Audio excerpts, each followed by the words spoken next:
y hacer un comentario simplemente para reafirmar lo que arrancó Omar y continuaba Aldo.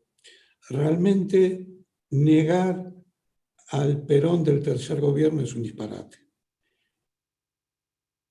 Si ha habido un momento en que se ha gestionado este país en situaciones complejas y difíciles, ha sido todo el periodo de lo que podríamos llamar la primera recuperación democrática, es decir, la que comienza en el 73 y va a llegar con sus más y sus menos, sus historias y sus contradicciones hasta el golpe del 76.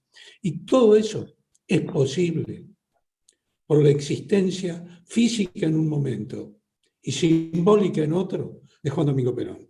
O sea, relatar la historia del movimiento popular y hacer una especie de vacío, de recorte de ese periodo y del rol de Perón en ese periodo, es un error gravísimo, porque es no entender la parte quizá más compleja y más rica que tiene nuestro movimiento. En general, todos los que estudian a Perón o al peronismo quedan muy asombrados de un líder que es capaz de dirigir a su movimiento manteniéndose como el eje central y referencial a lo largo de 18 años. Realmente prácticamente no hay antecedentes históricos de que haya sucedido algo parecido en el mundo. Y tratar de entenderlo es tratar de entender también cómo a casi 78 años, 1943, de la aparición de Perón, el peronismo sigue siendo el núcleo central de la participación popular en la política argentina. Un núcleo central que ha resistido prácticamente todos los embates. Muchos hablan del fenómeno argentino, la atipicidad argentina. Se hace enormes esfuerzos por vincularlo a explicaciones o sistemas internacionales. Y al final, una vez que se han hecho todos los estudios, todas las vueltas, todas las idas, etcétera, una vez que se han buscado todos los nombres posibles, desde fascismo hasta populismo, populismo de derecha, populismo de izquierda, populismo radicalizado, autoritarismo, le han puesto todos los nombres que las coyunturas pusieron de moda. Y en última instancia llegan a una conclusión que parece una especie de perro que se muerde la cola. El peronismo es un movimiento que se define por sí mismo.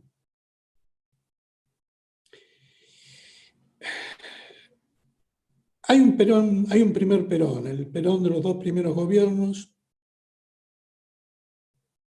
que es el Perón que permite lo que uno diría dos redistribuciones.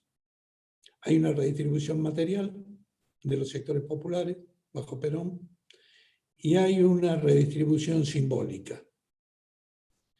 Esa redistribución simbólica va a ser absolutamente clave a partir de 1955 en adelante. A partir de 1955 no hay redistribución material que Perón pueda realizar.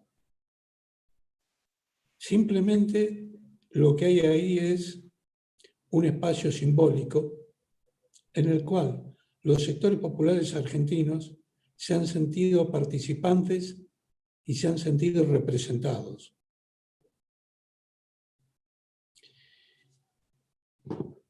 Perón trata de volver el famoso operativo Retorno, 64, no lo consigue. Y todo el esfuerzo que realiza los sectores de la política real argentina, entendiendo por gran parte de los partidos políticos, entendiendo por los dueños del poder real y entendiendo en esos momentos por otro actor autónomo, que es el actor militar, hacen todo lo posible para desgajar, desarmar, desestructurar ese movimiento peronista y esa relación peronista y ese poder de conducción que tiene el líder que está en el exterior. En todo momento hablan o creen que hay un espacio de disponibilidad. El espacio de disponibilidad que produce Perón los 18 años que está afuera es la gran tentación de los dueños del poder en Argentina. Básicamente porque creen en sus propias mentiras, o sea, creen en el Perón demagogo, creen en el Perón que hacía un redistribuidor de bienes materiales, un Perón que ha engañado y comprado a las masas, y no entienden que realmente lo que ha habido con Perón es un ejercicio de libertad de los sectores populares. Los sectores populares se han sentido autoidentificados, se han sentido reconocidos inclusive por su enemigo, y se han sentido participantes de esa libertad, que en definitiva significa ser participantes en la política. Y fueron participantes de la política en dos niveles. Hay un ejercicio de la libertad y la política cotidiana, que recién comienza a funcionar con el peronismo, que es el reconocimiento ante el propio Estado, el reconocimiento ante los tribunales, el reconocimiento ante otros sectores sociales. O sea, es ese espacio de ejercicio cotidiano que Perón permite, usando una palabra que a mí no me gusta demasiado, pero que está muy de moda, o estuvo muy de moda, que es empoderar. La experiencia de Perón empodera a los sectores populares argentinos y ellos ejercen esa libertad cotidiana. Pero aparte se vuelven un actor político social, y ejercen la otra libertad.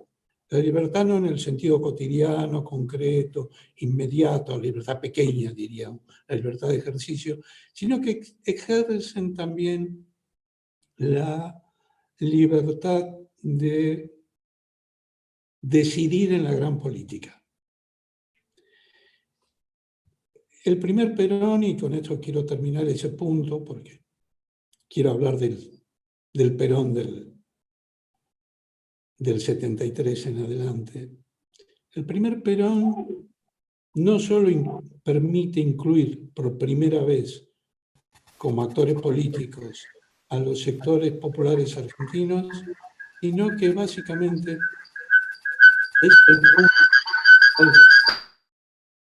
es el punto más alto de los debates políticos y de poder en Argentina. No hay en ningún momento ningún debate posterior a la Constitución de 1949 que lo haya podido superar.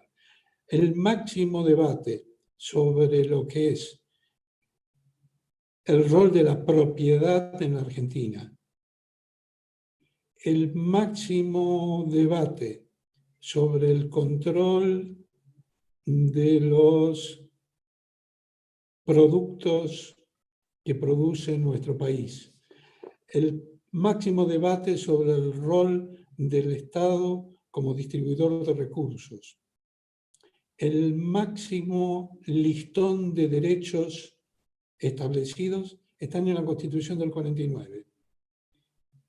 Entonces, es eso lo que el pueblo peronista recuerda.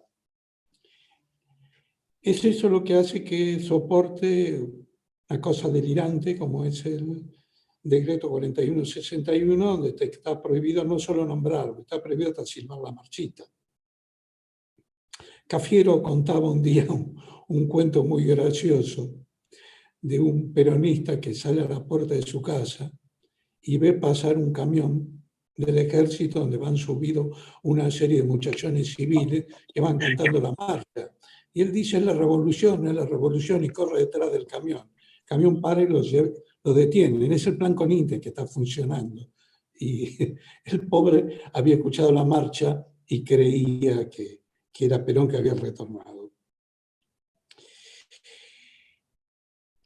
Realmente ese espacio de vacancia que se produce es lo que hace que en un momento dado, en ese golpear con las dos manos de Perón, Perón dice, si tengo dos manos, pego con las dos manos, aparezca la violencia como uno de los recursos. Aparece la violencia, y vuelvo a usar a Perón, aparece la violencia como una respuesta del pueblo hacia una respuesta que recibe de los sectores dominantes. O sea, a una respuesta de arriba se responde con una respuesta de abajo. Esa respuesta comienza en torno a los sindicatos. O sea, Perón realmente tiene dos formas de organización. Hay una forma de organización que es la partidaria, que es la que va a permitir la participación dentro de lo que es el sistema democrático y republicano. Recordemos que el peronismo siempre llegó a todos lados por elecciones y ganando por elecciones mortalmente. Si hay alguien que es democrático en este país, quizás hasta el exceso, ha sido el peronismo. Entonces, uno de los elementos de construcción de Perón es el partido. El otro elemento de construcción de Perón es el sindicato. Cuando Perón es derrotado o expulsado, no es derrotado, es expulsado por el golpe de 1955, lo único que queda en pie son los sindicatos. Entonces, la vertebración de esa resistencia peronista a lo largo de los 18 años de Perón en el exterior solo es pensable porque existen sindicatos. Por supuesto que esos sindicatos, estamos hablando de una realidad confusa, caen en un momento, algunos dirigentes, en la tentación de pensar en un peronismo sin Perón.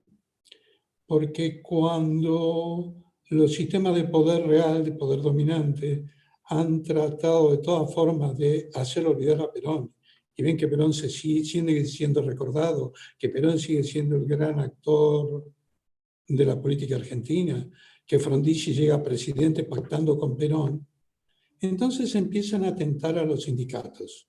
La idea es, construyamos un peronismo sin Perón, dejemos entrar a los sindicatos y dejemos al monstruo afuera. Eso va a significar muchas luchas, muchas idas y vueltas, va a significar que en un momento Perón va a mandar a su propia esposa a controlar las elecciones que se están produciendo en Mendoza, son las famosas elecciones de Corbalán Anclare, donde María Estela o Isabelita aparece por primera vez en la política argentina, controlando justamente esa llama viva que es la presencia de Perón. Y también la violencia va a estos pasos. Hemos arrancado desde el Conintes y estamos ahora con una Onganía que recibe a Bandor y que le quiere dar espacios al sindicato peronista. Hemos pasado del Conintes a un sindicalismo con corbatas. Perón entonces utiliza todos los recursos que tiene en sus manos. Dentro de esos recursos está la violencia.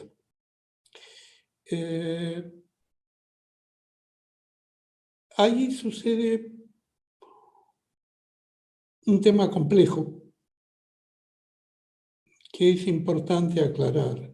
Hay una especie de visión simplista de los 70 como un año los años o la década de la guerrilla, y se piensa en los combatientes de la guerrilla con lo que yo llamo medio en broma, medio en serio, el modelo o el perfil nacional Buenos Aires. O sea, un chico de clase media que no es peronista, que ha descubierto al peronismo y que en su inocencia, en su ingenuidad, para no hablar de otros adjetivos posibles, inventa un Perón que quiere, pero un Perón que básicamente va a estar en el exilio, que no va a volver nunca. Entendamos que es un momento, y uno no va más allá de los marcos de referencia, es un momento donde los norteamericanos están librando la guerra de Vietnam, donde la juventud ha aparecido como un fenómeno novedoso, donde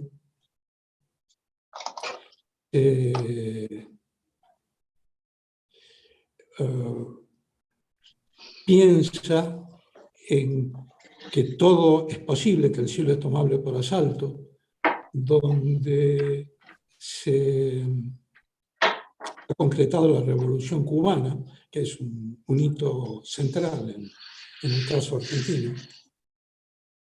Revolución Cubana que, por otro lado, plantea una cosa muy curiosa, plantea que la lucha armada por sí mismo, lo que se va a llamar el foquismo, tiene un efecto de producción de política. Concretamente dice, produce método, produce organización y produce política. O sea, la política no es previa a la lucha armada es la que va a ocupar el lugar de la política. Es en ese marco que hay que entender la aparición y el desarrollo de los movimientos armados en Argentina. Con una larga historia. El primer movimiento armado en Argentina, casi inmediatamente después de la Revolución Cubana, son los Uturuncos, directamente influidos por ellos, y el que está detrás es John William Cook, que es el encargado por Perón de la resistencia peronista. Perón va a reivindicar a Che Guevara muerto en Bolivia. O sea, Perón en ningún momento esquiva al tema de la violencia. El tema es ahí la simplificación o el reduccionismo. Creer que Perón es un impulsor de la violencia, cuando Perón es un líder político estratégico fenomenal, que utiliza la violencia como otro más de sus recursos. Ahí nosotros olvidamos lo que es el episodio del retorno de él en el 72 y fundamentalmente lo que a mí siempre me asombra que se ha olvidado, que son los acuerdos políticos, que hoy creo que si los nombro nadie va a recordar, del restaurante Nino en Vicente López, que son acuerdos políticos y sociales en los cuales participan prácticamente la totalidad de los partidos políticos argentinos, participa la CGE, en esos momentos dirigida por Helvar, que representa a la pequeña y mediana empresa, y fundamentalmente la CGT. Voy a citar un poco quiénes firman los acuerdos de Nino, para que tengamos en cuenta hasta qué punto Perón y la política son absolutamente claves y la violencia es simplemente un elemento complementario o secundario. En el Nino se firman lo que se llama coincidencias programáticas del Plenario de Organizaciones Sociales, 7 de diciembre de 1972. El PJ, la UCR de Ricardo Balbín, el Movimiento de Integración y Desarrollo de Arturo Frondizi, el Partido Intransigente de Oscar Allende, los dos sectores de la democracia cristiana, Horacio Sueldo y José Antonio Allende, el Partido Conservador Popular, Solano Lima. Voy a decir una cosa asombrosa. Firma UDELPA, el partido firmado por Aramburu, que ha sido ejecutado por los montoneros 2 años antes. UDELPA firma el marco democrático planteado por Perón. la CGT y la CGE, la Confederación General Empresaria. Sobre esos marcos es que se producen las elecciones del 73.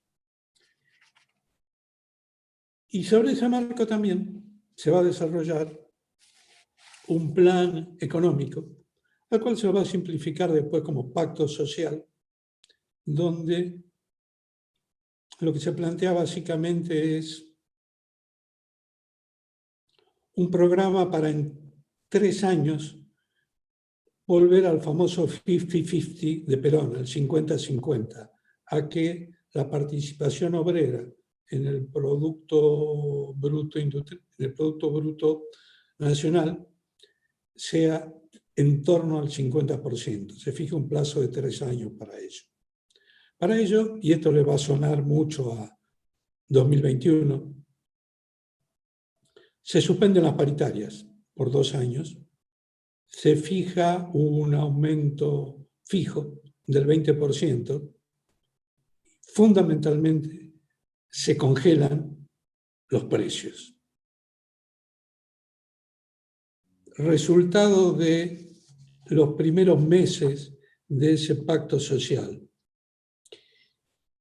La inflación en el primer cuatrimestre del 73 es del 60%, en el segundo cuatrimestre del 73 es del 0%, del 0%.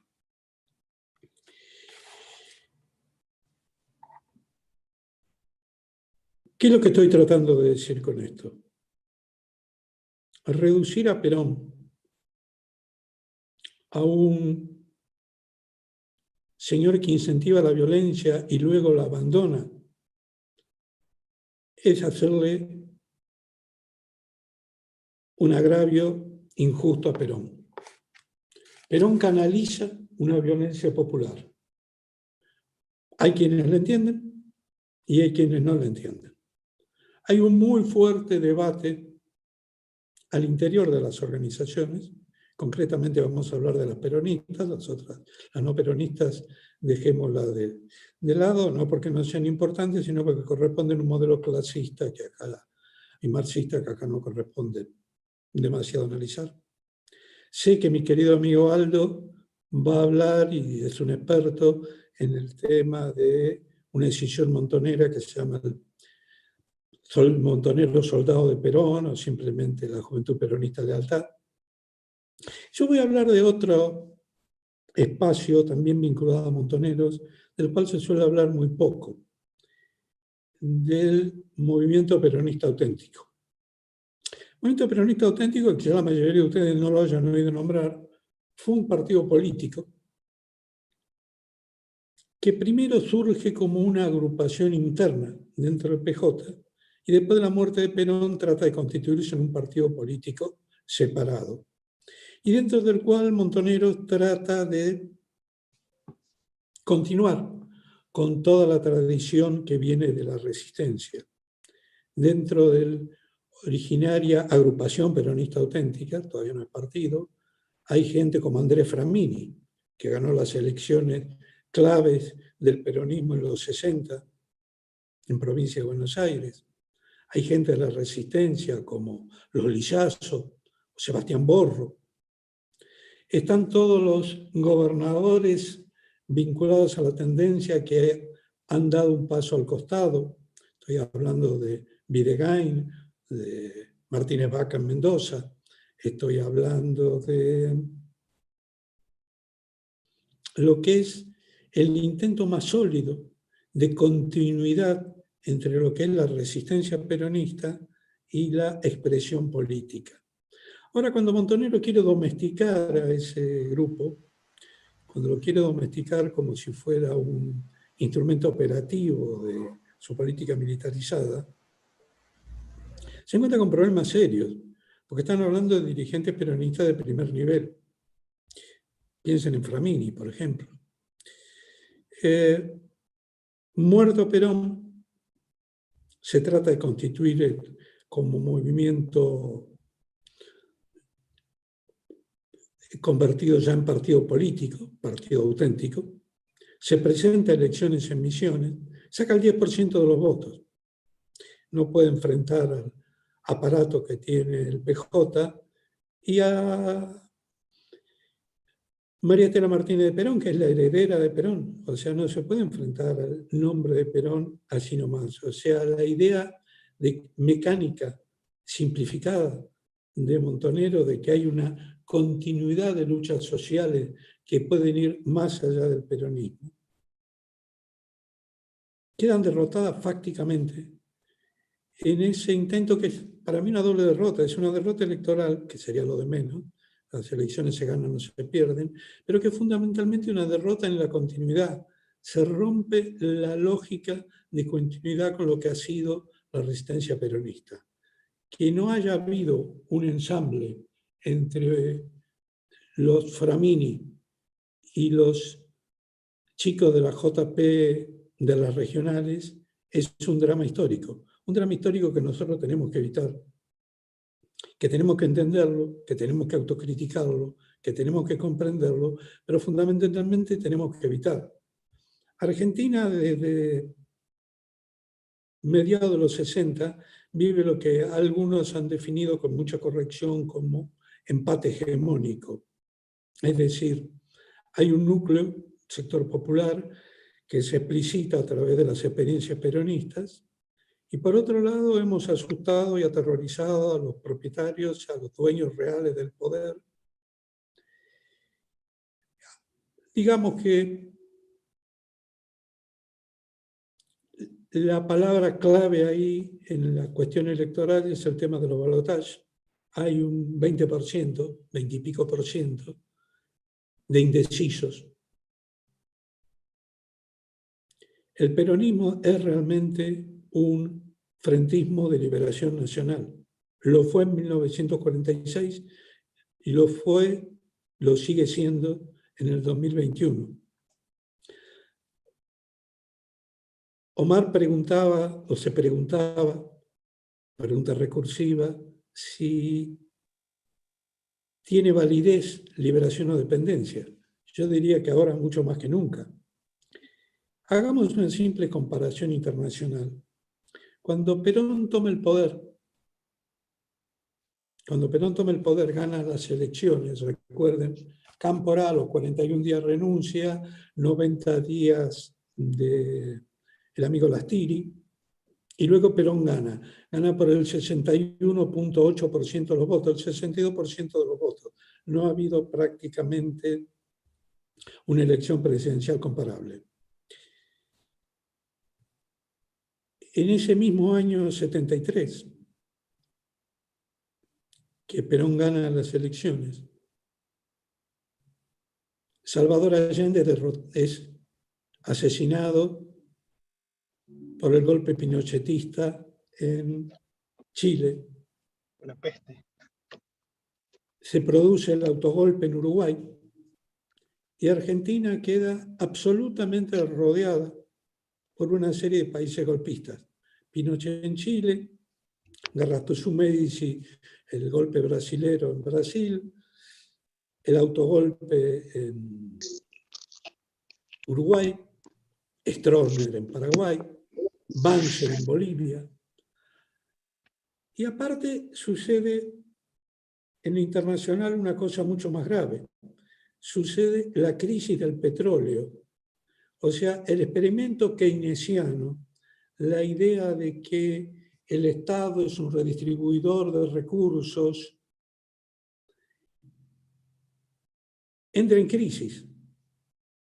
El precio del petróleo se vuelve delirante y en el imperio, y el imperio existe, el imperialismo existe, piensa, razonan, son inteligentes,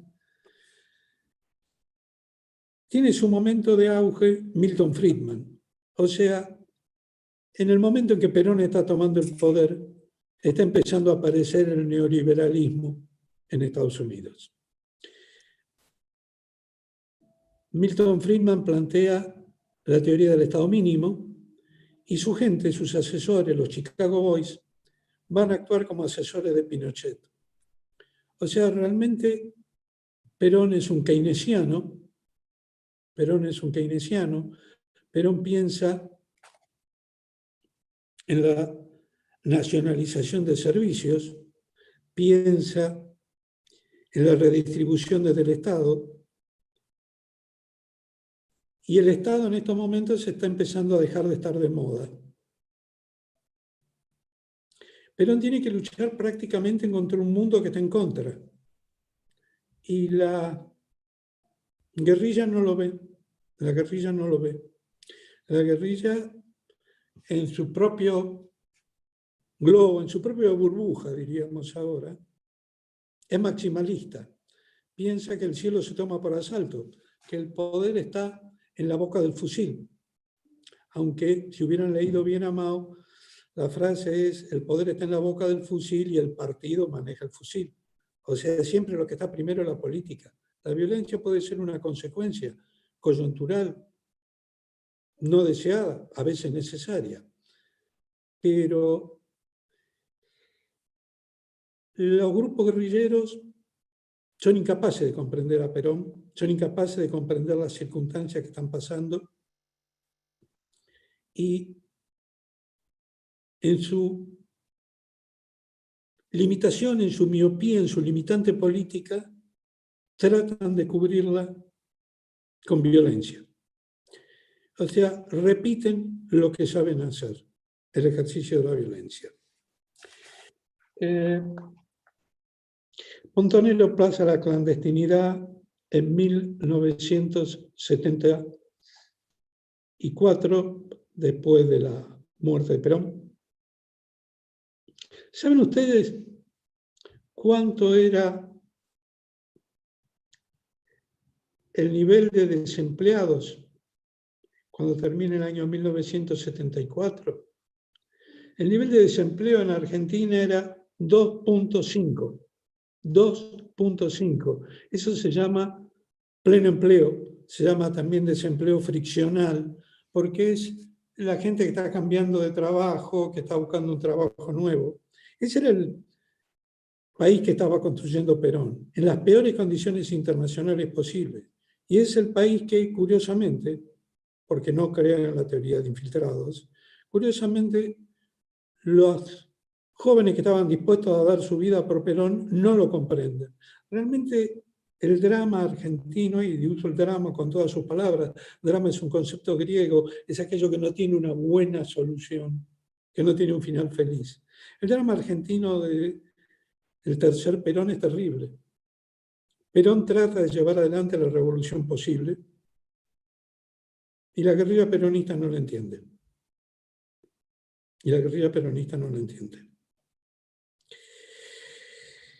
Y no hay continuidad. Montonero, posteriormente, muerto Perón, va a enfrentar al gobierno de Isabel Martínez. Estoy muy crítico al gobierno de Isabel Martínez, pero tengo que recordarles una cosa. Quien derrota y expulsa del país a López Rega no son los montoneros, son los sindicatos. O sea, en un momento dado, López Rega impulsa un nuevo ministro de Economía, Celestino Rodrigo, contador, poco conocido, hombre de él, de su confianza. Y este contador pone como viceministro a un hombre que se llama Ricardo Mansueto Sin. Ricardo Mansueto Sin es uno de los hombres clave de lo que va a ser después el equipo de Martínez de Oz. Es el desarrollador de la teoría de la decadencia argentina. Cuando hoy escucho yo a los Leuco o a los Longobardi hablar de que Argentina hace 70 años que está mal, están repitiendo a Ricardo Sin. Ricardo Sin tiene un libro sobre la decadencia argentina que está prologado por Robert Hill, que es el embajador en esos momentos en Argentina, para que tengan ustedes una idea. Y para que lleguemos hasta el día de hoy, cuando don Franco Macri tiene que elegir una persona para que sea algo así como el mentor de su hijo Mauricio, lo elige a Ricardo Sin. Ricardo Sin es el viceministro de Economía de Celestino Rodrigo. Y tratan de aplicar el neoliberalismo a fondo. Lo dice Zin después en uno de sus libros. ¿Por qué fui viceministro de Economía del gobierno de Isabel Martínez? Porque queríamos ver si podíamos domar al monstruo desde adentro. Hay una devaluación del dólar del 168% en un día y los servicios aumentan en un día el 180%.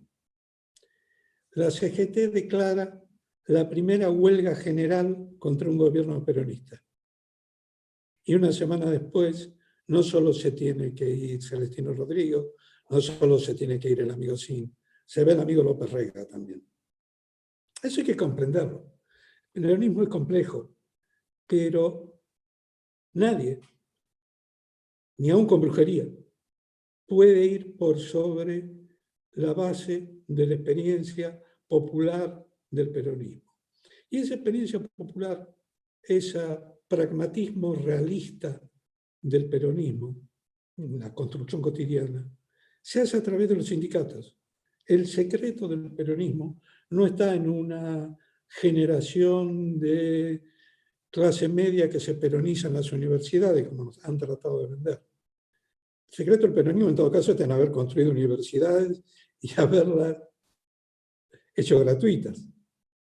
Ustedes recuerden que la reforma del 18 crea la libertad de cátedra dentro de las universidades, pero las universidades siguen siendo pagas. El que establece las universidades gratuitas, la gratuidad universitaria, la establece el peronismo. O sea, ese es el peronismo. Entonces el peronismo es eso, es la participación popular, y la participación popular dentro de una concepción frentista. Si yo tuviera que reducirlo, es un frentismo de liberación nacional. Lo fue en el 45 y lo sigue siendo en el 2021. Por eso me preocupan en algún punto, comprendo, a veces comparto, pero me preocupan los apresurados, me preocupan los críticos, me preguntan los que piden los imposibles. Con el imposible hay que soñar, pero en el día a día tenemos que construir. Y se construye desde el peronismo, con el peronismo y en el peronismo. No hay nada por fuera de eso. Sí, perdón, está el enemigo por fuera de eso. Y uso la palabra enemigo porque no tenemos una oposición democrática. Tenemos un enemigo cruel que utiliza, entre otras cosas, la regla de la representatividad democrática, reglas en la cual nosotros curiosamente queremos. Fuimos democráticos en el gobierno y si hay algo que es democrático, fuera de toda duda, son los sindicatos. Los jueces son elegidos por toda la vida. Los diputados van y vienen dentro de un aparato político. Los dirigentes sindicales están sujetos al control, al escrutinio, a la transparencia de sus representados, de sus afiliados, todo el día, todos los días. Esa es lo que llamaríamos la elección cotidiana. Y es el ejemplo que nos da el sindicalismo. Y es el ejemplo que nos tiene que dar el peronismo también. Yo en estos momentos recupero mucho a Gioja, porque es el hombre que sostuvo el partido y que permitió la construcción del modelo electoral. Pero la base siempre, la base de esa cotidianidad la da el trabajador. Y el trabajador, que es la base del concepto peronista, solo hay dos clases de argentinos, una es la que trabaja, lo dice Perón. Esa base del trabajo solo se construye dentro del sindicato y en estos momentos a través del partido. Voy a leer, y con esto termino, una frase de mi querida amiga Pilar Calveiro, en un libro que si no lo han leído se lo recomiendo, es un libro muy cortito, que se llama Poder Concentracionario en Argentina, y que analiza todo el periodo de los campos de concentración y de los 70, y dice así: la derrota de las organizaciones armadas fue político primero y militar después. ¿Entienden la frase? Fue política primero y militar después. La ingenuidad en la valoración de la figura de Perón y el peronismo se transforma en vacío de política que se cubre con violencia. Y ahí está dicho todo. La ingenuidad en la valoración de la figura de Perón y del peronismo se transforma en vacío de política. Y ese vacío de política se cubre con violencia. Esto no tiene nada que ver ni con el heroísmo, ni con el coraje, ni con el saber morir que nos ha demostrado toda una generación de argentinos. Si las revoluciones se hicieran con coraje, con valor, con coherencia, con constancia, con heroísmo, lo hubiéramos hecho en Argentina. Las organizaciones armadas tuvieron eso y de sobra.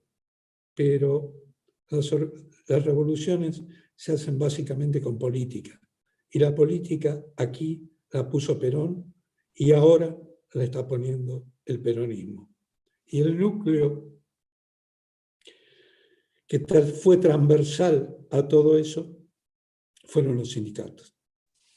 Perdonen si los he cansado con mis comentarios. Hasta luego. Gracias, Martín, la verdad, te felicito. Omar, no sé si quieres hacer algún comentario antes de darle la palabra nuevamente a Aldo. No, yo diría que pasáramos directamente a Aldo y después en todo caso si queda tiempo, bueno, vemos algunas preguntas, unos comentarios. Bien, alguna pregunta hay por ahí, así que Aldo, todo tuyo. Gracias, Martín, realmente. Un placer. Vamos a ver si puedo hablar. ¿Se escucha? Sí. Perfecto. Cambié de sistema. Bueno. Puse celular, tengo los aparatitos nuevos, modernos en los oídos, así que no sé. Bueno, Martín, la verdad, un gusto escucharte. Me parece que no es mucho más lo que yo puedo agregar. Acá, en estas discusiones sobre los años 70, siempre está presente esta suerte de patoterismo del heroísmo, los que hicimos y los que no hicimos. Y bueno, en esto ustedes nos... Martín se presenta como un académico, pero quiero que sepan que están hablando, digamos, en materia de compromiso militante pesado, duro, etcétera, etcétera, con alguien que jugó en los Cebollitas, que sería yo, y alguien que jugó en primera, que fue Martín hasta muy largo tiempo. Y es muy grato que el pensamiento que hoy puede desarrollar Martín tenga esos dos componentes y tenga el componente de la madurez, porque lamentablemente hay mucha gente de esos compañeros de la época que siguen pensando, que siguen hablando y pensando como hace 40 años atrás. Bueno, yo voy a terminar de leer esta carta con la que había empezado, después voy a saltar rápidamente para ver dos cosas más, ¿no? Si no, esto obviamente que se está haciendo muy largo. Yo decía, pucha, se me caen los aparatos. Decía que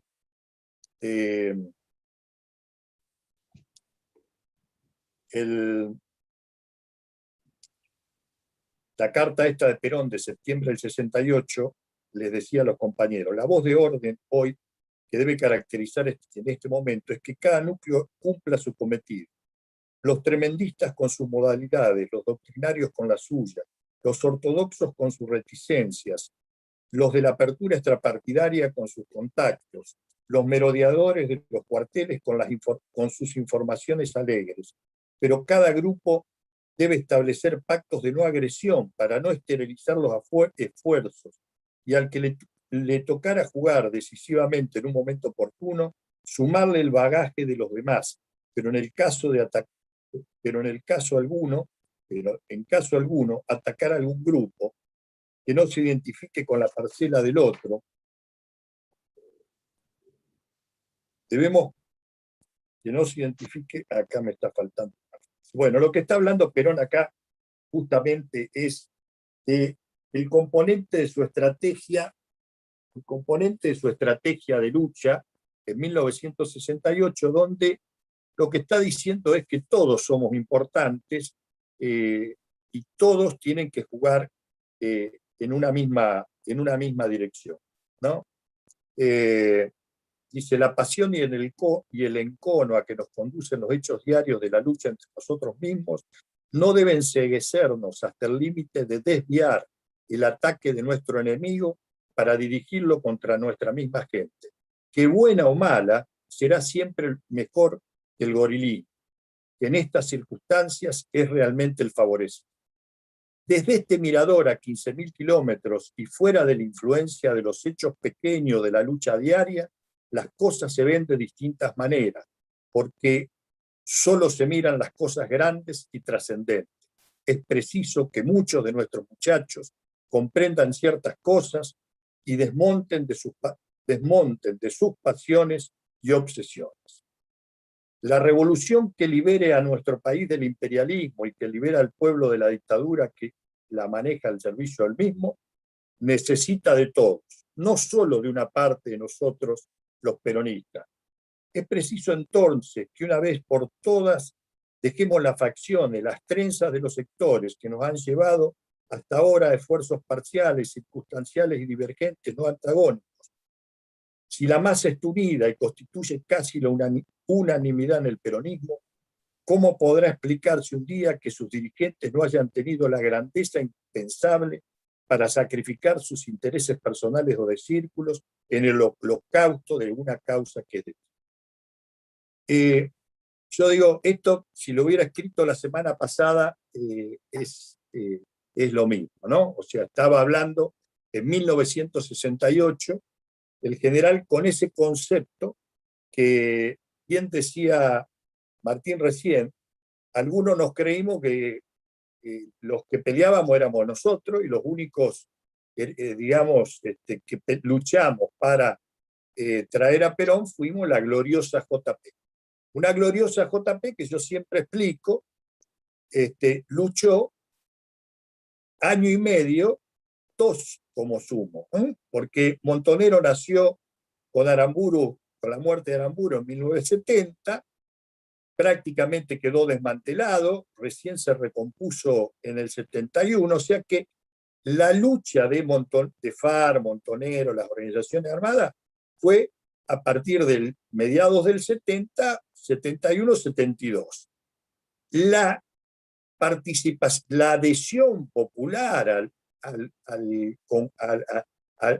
decir, el nacimiento de la JP, de las regionales, esa gran adhesión popular fue recién a fines del año 72, cuando se empieza la apertura democrática, cuando sabemos que va a haber elecciones y en el proceso electoral. Entonces, hay una primera equivocación acá, en este relato que se hace de los años 70, que es el decir, nosotros fuimos los que luchamos y trajimos a Perón.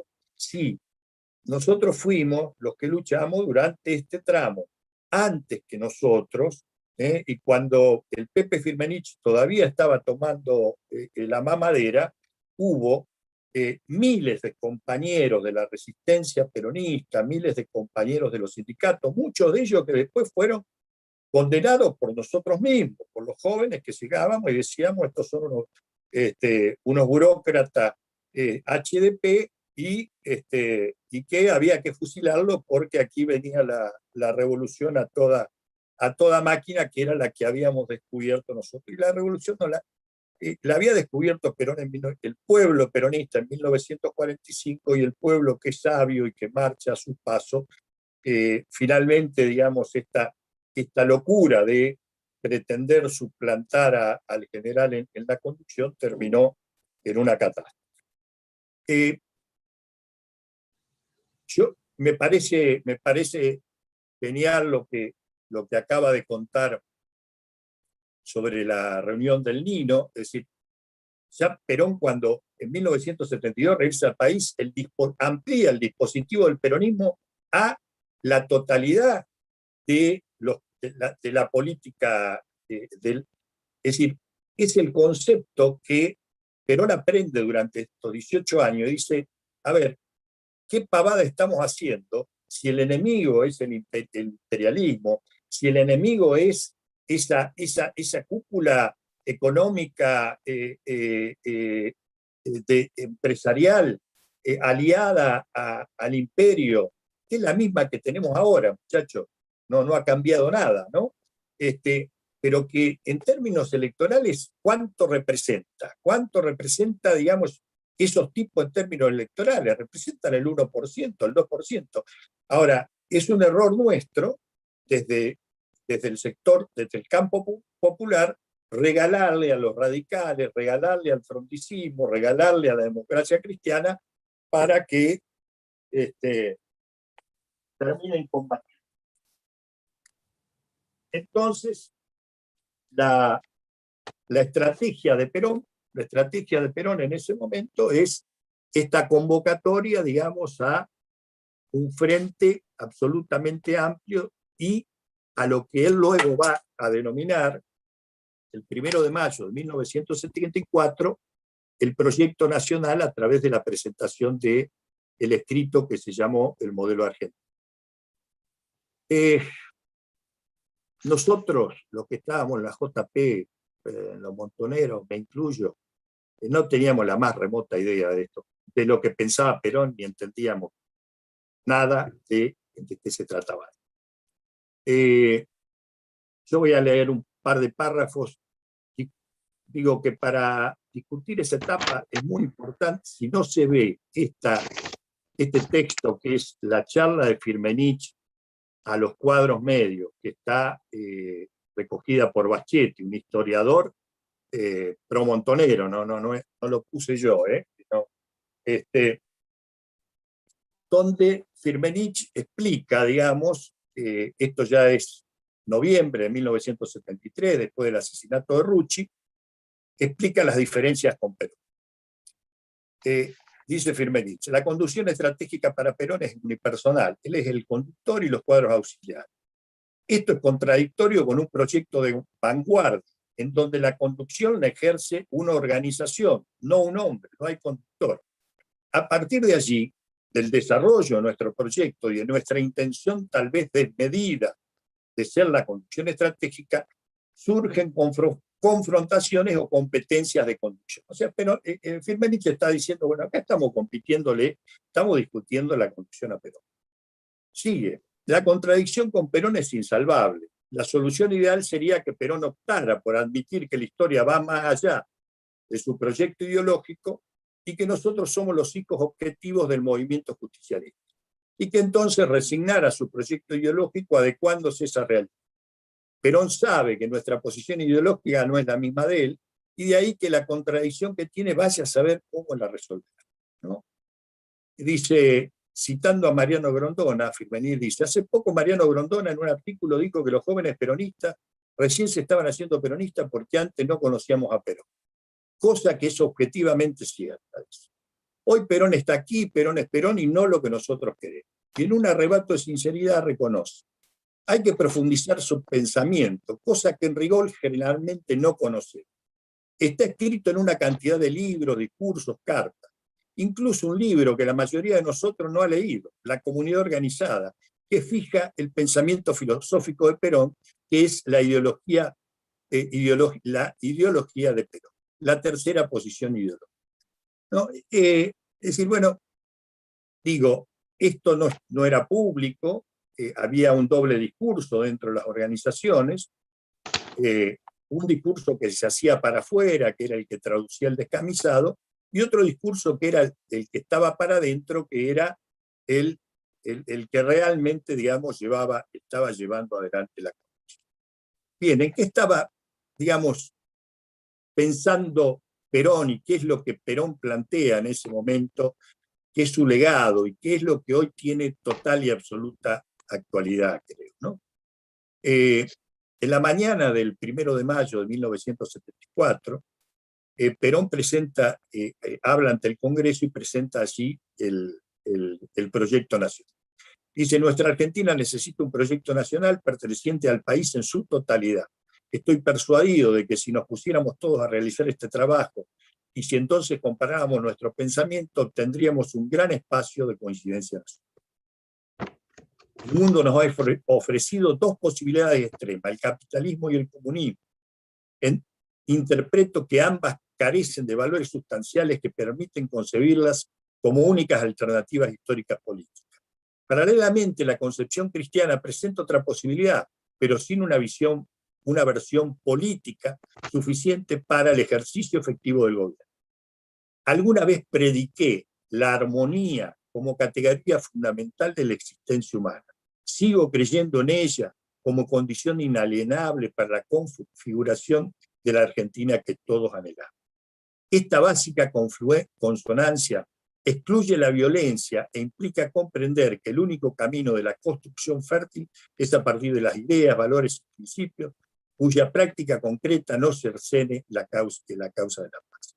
Y acá aclara, porque alguno puede pensar que se volvió herbívoro. Dice, esto no modifica en absoluto la vocación de cambio del justicialismo. Yo he afirmado que la doctrina es revolucionaria en su concepción, pero pacífica en su realización. Surge también una experiencia importante en nuestros países. Hay sectores internos cuyos objetivos coinciden con los de los imperialismos. Obviamente, la capacidad de decisión de esos sectores debe ser debilitada o anulada, ¿no?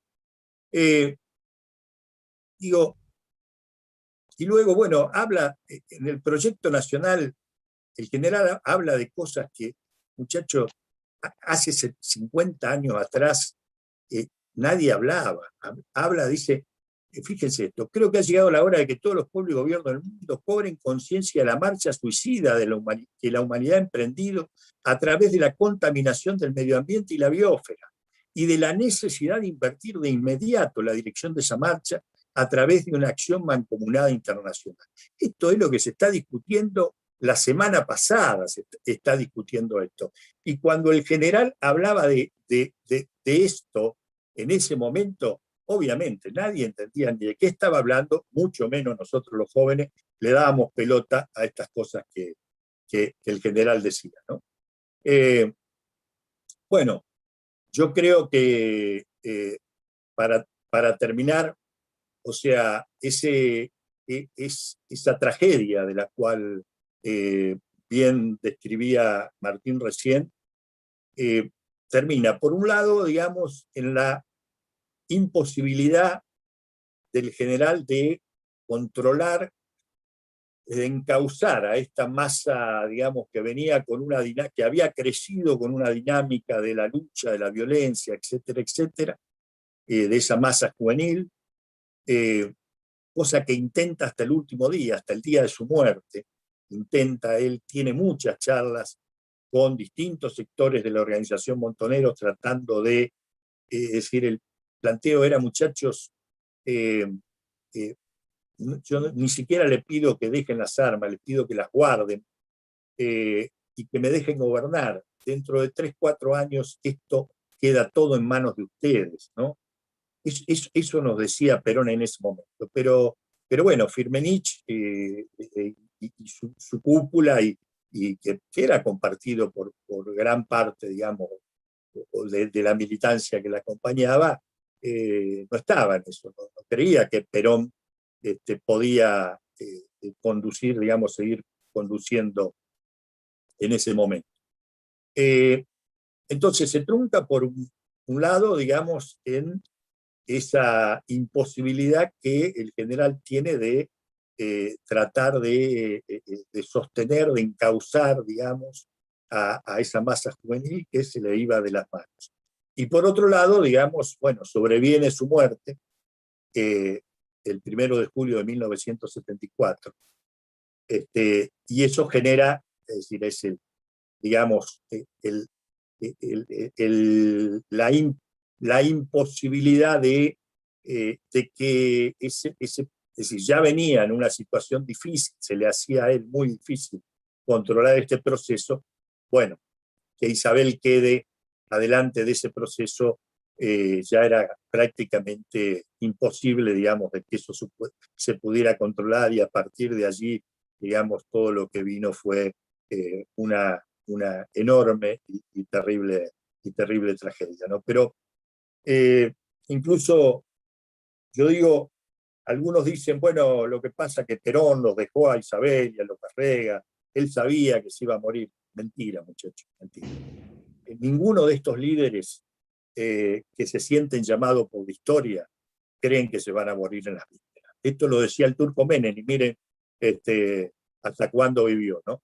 Pero yo doy un ejemplo más cercano y más mejor que el del Turco Menem, y que es el del Papa Francisco. El Papa Francisco, cuando fue elegido Papa, tenía la misma edad que Perón. Y tiene enfermedades persistentes. Y cualquiera puede decir que, bueno, ¿por qué aceptó ser papa si sabía que se iba a morir? Y Francisco, vos lo ves hoy, que tiene 84, sigue caminando, digamos, bajándose, recorriendo el mundo, bajándose de los aviones, y el tipo ese hombre no cree que se va a morir nunca, ¿no? Sabe que se va a morir, obviamente, y está armando, como buen peronista que es, está armando todo su esquema para que el Vaticano no vuelva a quedar en manos de los sectores reaccionarios, etcétera, etcétera, sino que ya el Congreso que viene para cuando él se retire o se muera, ya tiene un Congreso armado, digamos, como para elegir su sucesor. Pero bueno, yo digo, esta idea de que Perón sabía que se iba a morir y entonces nos dejó Isabel, también es otra de las ideas falsas que se cuentan, digamos, con la finalidad de crear esta idea del tercer Perón, el tercer Perón que no existe. El tercer Perón es el Perón del año 2021, del año 2022. Y deberíamos empezar por leerlo, deberíamos empezar por leer el modelo nacional, el proyecto nacional, el modelo argentino, porque allí están muchas o la gran mayoría de las pautas de los que hoy, digamos, nuestro país tiene que afrontar. Y si hay algo que se nos queda en el tintero, porque han pasado 40 años y eso necesita una actualización doctrinaria, bueno, muchachos, yo lo digo en voz baja, no lo digo en público, lean la Fratelli Tutti, la última encíclica de Francisco, y esa es actualización política doctrinaria para la toma del poder. Bueno, creo que es suficiente. Les agradezco la atención y disculpen los problemas técnicos que hemos tenido para poder hablar. Gracias, Aldo. Mucho conocimiento, muchas gracias. Muy bien, Aldo, gracias.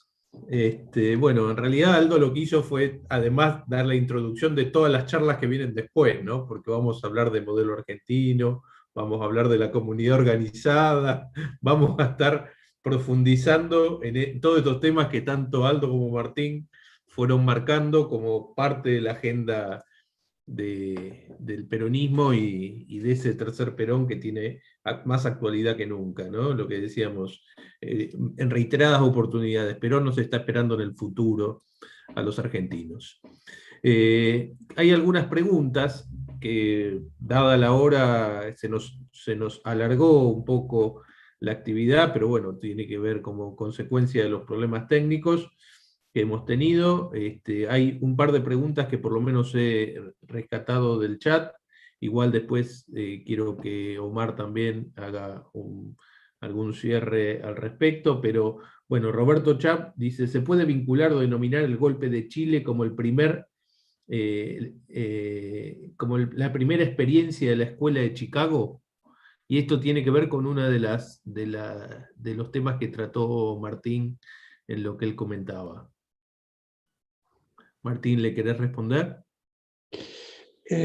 Sí, a mí me cuesta hacer taxonomía. Es decir, este fue el primero. Fue el primer golpe neoliberal. Eso fue absolutamente claro.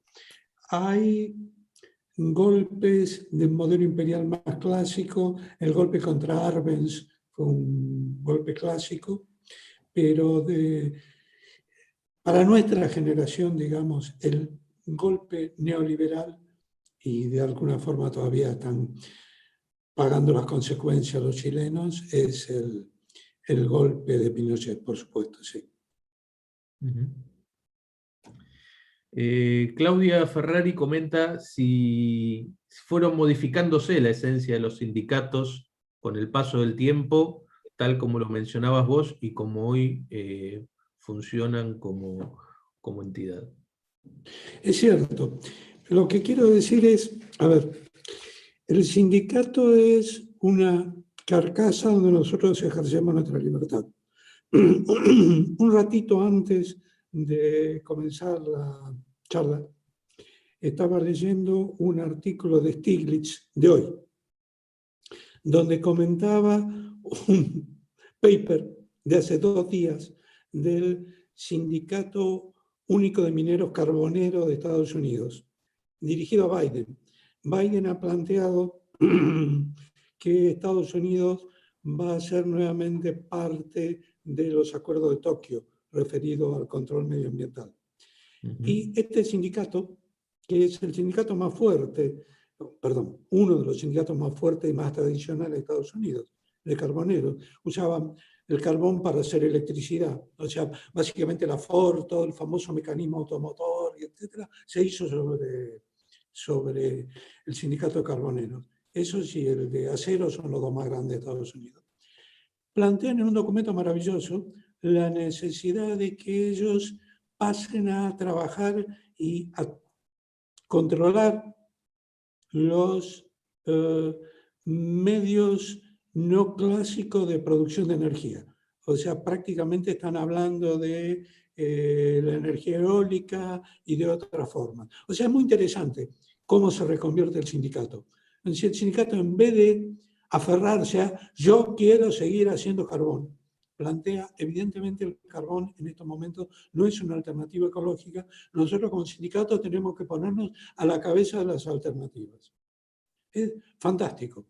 Y por otro lado dicen, casi al pasar, hay clase media en Estados Unidos porque hay sindicatos fuertes. Me pareció maravilloso.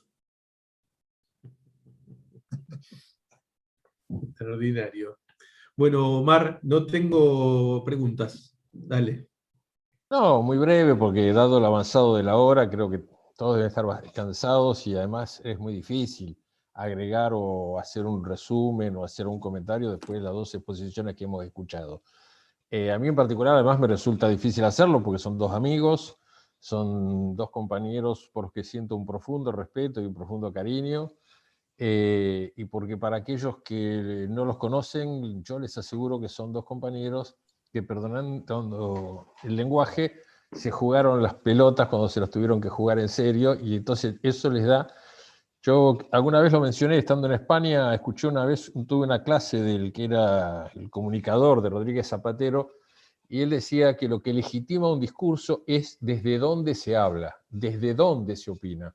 Bueno, acá tenemos 2 compañeros que tienen de sobra legitimidad para hablar desde dónde lo están haciendo, porque han sido actores principales y porque se han jugado y porque la bancaron con el cuero las consecuencias de esa apuesta y de esa jugada. Creo que los más jóvenes tienen que aprender mucho de lo que hemos escuchado, tienen que reflexionar mucho sobre todo esto. Es muy difícil procesar la historia. Piensen que todavía estamos discutiendo el Perón del 45 al 55. El jueves pasado nos explicaba que habíamos tenido una política universitaria, que no era cierto eso, alpargatas sí, libros no. Así que imagínense si no va a ser difícil procesar y analizar la historia del 73 al 76, etc. Pero piensen también que la violencia de los golpes militares es directamente proporcional a el movimiento popular que se pretende destruir. Por lo tanto, si la violencia de la dictadura tuvo las características que tuvo, es porque precisamente lo que quería destruir era un movimiento popular y un proyecto popular de una enorme envergadura. Creo que la única forma de encontrar ese Perón en el futuro, como dice Fernando, es revisar todo esto, reflexionar sobre esto, formarnos, leer, capacitarnos, discutir e ir construyendo o ir acompañando esa actualización político-doctrinaria que decía Aldo que está haciendo en este momento el Papa Francisco y que comparto plenamente, que tiene un contenido y tiene un valor político. Yo digo, dicen que para que alguien lo hagan santo tiene que demostrarse que produjo algún milagro. Yo creo que si el Papa logra terminar la obra que está haciendo de reforma del Vaticano en sí mismo, ya lo pueden hacer santo porque es un verdadero milagro. Hoy me enteraba que inclusive ha decidido establecer normas por las cuales nadie puede tener, de la iglesia puede tener dinero en paraísos fiscales, etcétera, etcétera. Y uno dice, no se puede creer de lo que estamos hablando, está dando vuelta como un guante una realidad. Es cierto, tenía que ser peronista. Así que bueno, simplemente eso. Muchas gracias, Martín, gracias, Aldo. Obviamente vamos a seguir charlando y vamos a seguir haciendo cosas de esta. Hay mucho para aportar, hay mucho para que... tenemos, creo, un deber nosotros, ya que fuimos la última generación que vivió a Perón. Creo que tenemos que tratar de ser de alguna manera también una especie de nexo con las generaciones que no lo vivieron, como para darle continuidad a esta cadena histórica que es el movimiento nacional. Gracias a todos los compañeros, gracias de vuelta a Martín, gracias de vuelta a Aldo, gracias a todos por toda la paciencia y por todo el tiempo que hemos estado, y no nos preocupemos por las dificultades técnicas, preocupémonos por que nuestros encuentros y nuestras charlas tengan la sustancia y la riqueza que han tenido estas dos y que seguramente van a tener las que vienen. Les mando un abrazo muy grande para todos y todas. Gracias. Bueno, muy bien, gracias. Yo también agradezco a Martín, a Aldo, a Omar, y a todos quienes estuvieron y compartieron esta actividad. Hemos sido muchos nos han seguido por YouTube. Y bueno, nos queda invitarlos para la próxima charla, el próximo jueves 6 de mayo, la comunidad organizada, dogma o enunciación de objetivos estratégicos para la liberación. Van a estar compartiendo esta charla Francisco Pestana y Mario Casalla. Y también la que le sigue, el jueves 13 de mayo, vamos a estar hablando sobre la CGT, situación y perspectiva, con la presencia de nuestro secretario general, Andrés Rodríguez, y Héctor Daer, secretario general de la CGT. Así que gracias a todos nuevamente y a todas. Muchas gracias nuevamente, Aldo, Martín. Bueno, los esperamos para la próxima semana.